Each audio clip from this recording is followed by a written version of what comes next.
This is what my desk looks like on a normal day when we're not doing simulation. I got my laptop, which I stole from the office when the stay-at-home order was put into place. I've got this monitor, which I had in my basement and thought I would never need, but which is a lifesaver. I have a keyboard. The less said about that, the better. And I have a mouse. Most days, I can do most of my work from here, unless we're doing simulation. Let me show you guys how things change if we're going to do sim.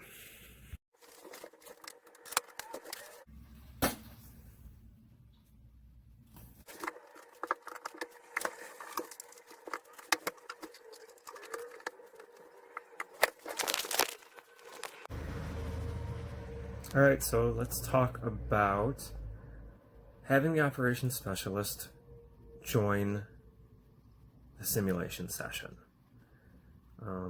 Remember, this video is going to focus primarily on what the operations specialist is doing. So there is an assumption that somewhere, someone else has already launched the virtual simulation session. That person is the host, and now the operations specialist is going to join that Zoom meeting in order to do his or her or their job. So bear with me, I am unphotogenic and I do not know anything about pacing, and I'm trying to film this all with the reverse facing camera on my phone, which is great. So the operations specialist has their computer set up, and as you can see, this is just a standard Laridol laptop running Windows 8 maybe. It's not exactly a powerhouse, but it gets the job done, and more importantly, it was what I could take with me when I left to shelter in place. You will notice that I, because I had the option, have used an HDMI cable and extended the desktop over to this screen over here. This is purely a cosmetic thing to make my life easier. Everything that I'm going to talk about can be done just from the laptop. But if you've got the option to have an extended desktop and give yourself a little bit more real estate, you should try it. Not just with simulation, but with your regular office junk as well. It makes scheduling almost fun. I'm lying, it's not fun at all. So the first thing the operations specialist is going to do is we're going to launch Zoom. And we are going to go to join a meeting. This right here, this is what we're named. This is a simulation or simulator patient monitor. And I am going to join a meeting. Now I've already used this computer to participate in this meeting a few times, so I can just click on that down arrow right there and I can see all of the meetings that I have participated in recently. So we are going to go to the SAIL Virtual Simulation Center, which is a great name. You're welcome. And then I'm going to click Join. Now, you'll see here that I need a meeting password. This is an added security feature. I do not know the meeting password off the top of my head, so I'm going to have to refer to some type of documentation that someone has sent me previously. Alright, I've figured out what my password is, and I've entered it, and now I'm going to click Join the meeting. You can choose whether you want to join with video or without. So, as you can see, it says, please wait, the meeting host will let you in soon. That's because we have a waiting room set up, another security precaution. So we're just going to sit here, and hopefully I'll edit in the music from Jeopardy, and we can all listen to that for a second while I cut and allow myself to enter my own meeting. So as you folks can see, there are two participants in this meeting. There is the host. That's a picture of him. He's a handsome devil. He needs a shave, though, and a better picture. And then there is the operations specialist, who is identified here as simulator and patient monitor. That's me. It's trippy to be doing this all myself, so just kind of bear with me. Remember that this guy is the host, and he is hosting from a different computer. It could be somewhere else in your house. It could be another member of your team. That person's hosting. This is about the operations specialist. That's this guy. He has successfully joined the meeting. If more staff were going to show up now, embedded participants or standardized patients or whomever, they would be here. We would have ourselves a pre-meeting. We would talk about all the awesome simulation stuff we were going to do. But we're getting pretty close now to when the program's supposed to start, and the students are going to start to arrive. So we're going to get ourselves out of this main session and go someplace private. So in order for that to happen, the host has to open a breakout room, which will be our simulation bay today, and send us there. And that's what's about to happen. So as you guys can see, the host is inviting me to join the breakout room simulation bay 1. So it would behoove me, if I want to work today, to join that. It takes just a second. So now I'm by myself in this simulation bay, and I'm waiting for students to come. Well, students no longer need to see me, as pretty as I am. So we're going to turn our video feed off. All right. The next thing that we're going to do as the operations specialist is start to get ready for the simulation. So we're using Leap.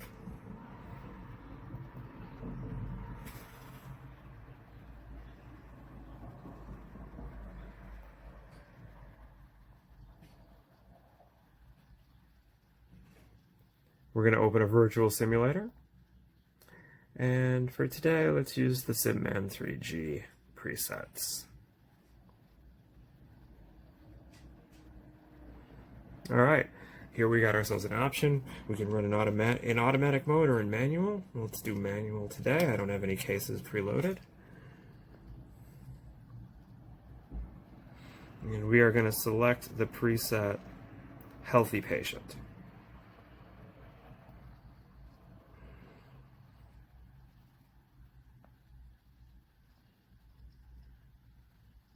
All right, so Leap open, just like it normally would back in your Sim Center. So we're going to do a couple of things before we're ready for the simulation to begin. The first thing that I'm going to do is purely a personal thing. I'm going to move the Leap interface from this screen onto my extended desktop. And I'll explain why. Let's move it over here. Let's maximize it. Bam. Looking good. Leap interface. Looking good. All right. Let's get ourselves ready for this simulation to start. We're going to flip our camera to the side.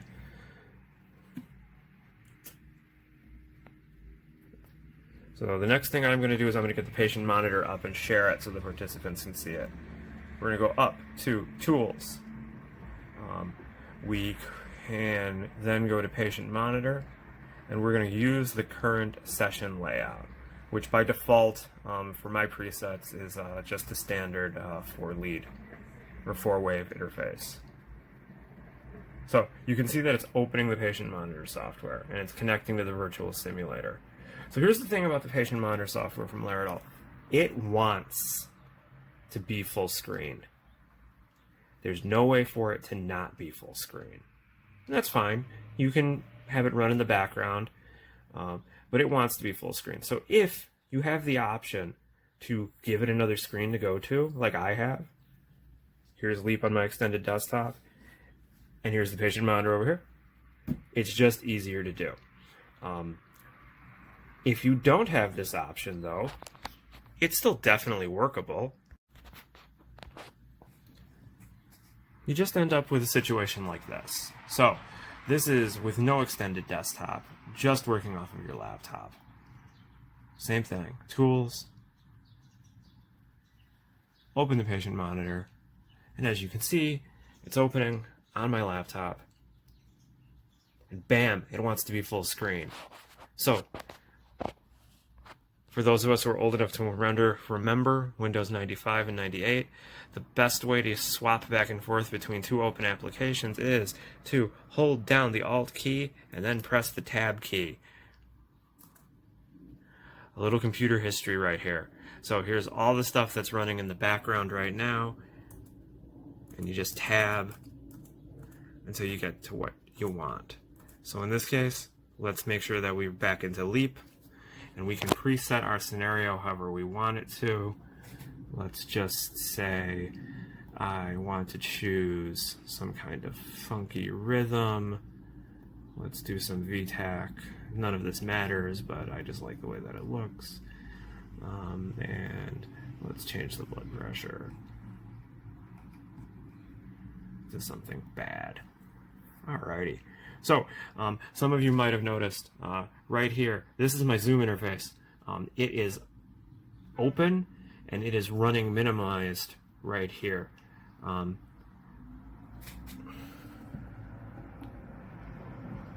going to enlarge it now because it's almost time to start. And here it is. What I am going to do is I'm going to go down to share screen. And this window will open, and I've got choices of everything that's running in the background. I'm going to select the patient or the Laerdal patient monitor, and I'm going to make sure that I share the computer's sound. And then I am going to click share.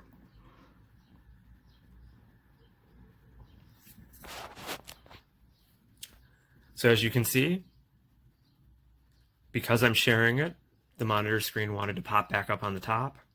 And this is just because I'm using one screen. Just tab back to Leap. Now, I'm sharing that screen. I can run the simulation just like I normally would. So, students show up, I hit play. Everything that I do here, they will see. So, because this is my house and I want to work the way that I want to work, I've gone back to extending my desktop across two screens. That way the patient monitor can be enlarged and do whatever it wants over here, and I can just look at this screen and do all of my work. You guys can see Zoom is running quietly right there. If I took my mouse and hovered it over here, I would have access to all the standard Zoom features. I could mute my mic. I could change my video, which we're going to talk about in a little bit. I can see how many participants are currently involved in our breakout room, which right now it's all me, all by myself. Let's see, what else can I do? I can news share. If I have some labs or something I want to share when they walk in, I can do that. I can pause and so forth and so on. So right now, I can't see any camera feeds from anyone. That's because there are no other participants except for me. I'm going to go do some quick setup with stuff, and then you guys are going to get to see what it looks like when participants show up. Okay, we're ready. We're prepared. We've been sitting here waiting. The students are in the main session right now. They're receiving an orientation and a pre-briefing from someone else. I've been diligently reviewing my notes about the case that I'm about to run, and I've been just chilling with my friend back there in the window. So, in the main session, whoever's giving the orientation or coordinating or hosting, or however you want to think about it, is going to send all of the students to the breakout room. And this is what I will see when that happens.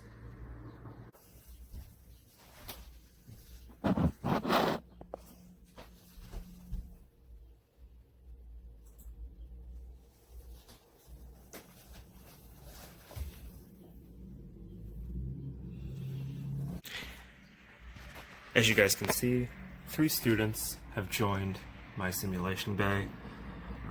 We have a zombie, a Disney character who I won't name for fear of being sued, and an elephant. These are our students today. You guys can see that Zoom just randomly opened this window, minimized on my screen. I can click on it and move it someplace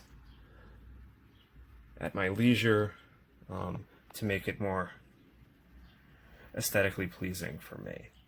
I can also, if there were more people involved, I could change the view. And if it got larger, I could also resize it.